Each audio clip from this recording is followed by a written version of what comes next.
যে আপনি এই গেম প্ল্যান যিনি অ্যালাউ করেছেন তাকে ড্রেসিং রুমে মানে বরখাস্ত করে বের করে দেওয়া উচিত। তাওহীদ হৃদয়, আমার সিরিয়াস ডাউট আছে যে তাকে গেম প্ল্যানটা কে দিয়েছে এটা নিয়ে। এটা কি তার নিজের প্ল্যান, কোচের প্ল্যান, ক্যাপ্টেনের প্ল্যান, সবাই মিলে প্ল্যান?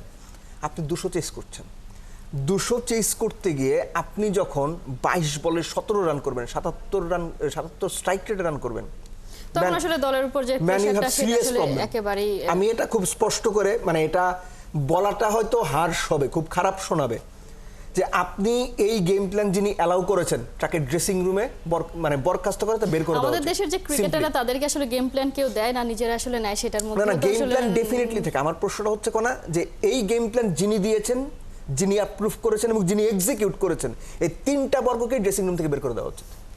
এদের হাতে বাংলাদেশ ক্রিকেট নিরাপদ না। বাংলাদেশ ক্রিকেট খারাপ খেলছে, দ্যাটস আ ডিফারেন্ট কেস। আপনার মাইন্ড সেটআপ যখন থাকবে যে এরকম থাকবে, তখন আসলে যেটা আসলে আপনি বললেন নিরাপদ না, অনিরাপদ অবস্থায় তো আসলে রাখা যাবে না। এরা হচ্ছে নিজেদের জন্য ক্রিকেটটা খেলছে, নট ফর দ্য কান্ট্রি।